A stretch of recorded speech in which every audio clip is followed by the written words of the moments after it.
The Duchess of Cornwall was warmly greeted to St Kitts and Nevis on Thursday by an adorable 3-year-old girl who danced for her. During Camilla's visit to Hermitage Plantation House on Nevis, little Ava Lupinacci curtsied, twirled and smiled as she entertained the royal. Prince Charles, 70, and Camilla, 71, toured the islands today in a colourful masquerades dance troupe and band, wearing towering headpieces with peacock feathers, performed for them. As they arrived earlier in the day, a guard of honor was waiting to greet them as they began the latest leg of their Caribbean tour with a handshake from the Queen's representative, Governor-General Sir S.W. Tapley Seaton.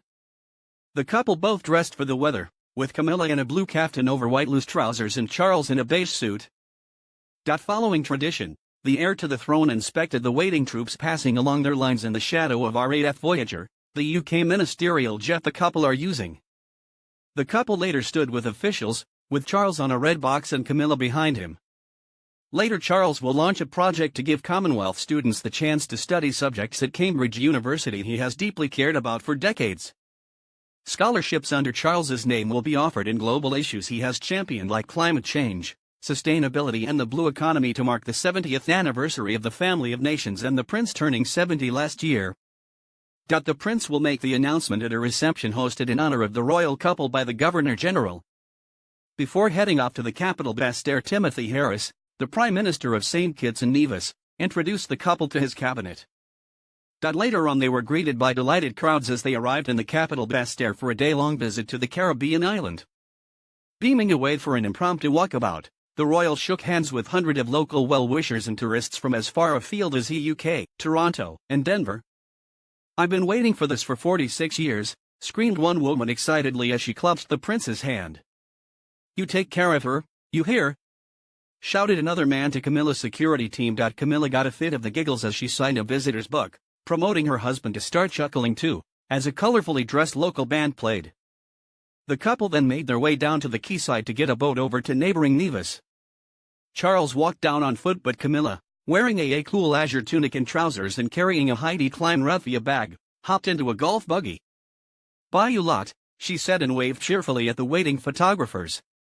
The heavens opened as Prince Charles and the Duchess of Cornwall arrived by boat for a visit to Nevis. Crowds waited on the Charlestown pier as the skies turned grey, and just as the couple stepped off their boat from neighboring St Kitts, the rain started to come down. Charles declined offers of an umbrella, but Camilla pulled out her see-through Fulton bralette, as favored by the Queen, to meet and greet the public. Yesterday they made a one-day trip to St Vincent and the Grenadines. As they touched down, they were greeted by school children. Camilla carried a light parasol to keep the sun from her face in the 30 degrees Celsius heat, and later she even enjoyed a sample of passion fruit rum. While she also had a shock after swigging some very strong rum and was left exclaiming, "Blimey, that packs a punch." While in Barbados a day earlier, the couple took to the beach and also met locals. Charles also met with Lionel Richie to officially name him as an ambassador for the Prince's Trust International in Barbados on Tuesday night. The Hello singer, 69, will now help introduce the Prince's Trust International to a global audience following the reception at the Coral Reef Club Hotel in Folkestone, Barbados. The royal couple were guests of honor at a reception on Nevis hosted by the Deputy Governor-General of the Caribbean country.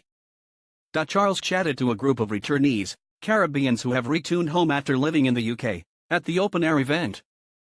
He joked with Violet Kelsey, 77, originally from Nevis, who returned home with her English-born husband John in 2004. The prince said, "Has the blood got thinner? It takes time to acclimatize when coming out this time of year from the UK."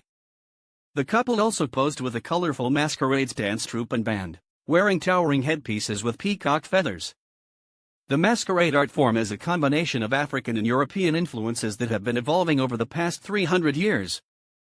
Elements of their dances have been identified as having both European and African influences, with reflections of the waltz, jig, wild moss, and quadrille.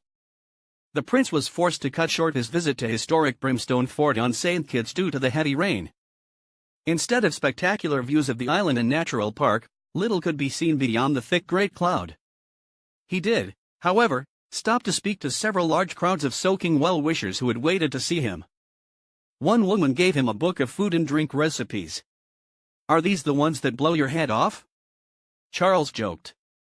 He also laughed when he was told by one man that he wished he could live forever. "I rather hope not," The 70-year-old royal chuckled.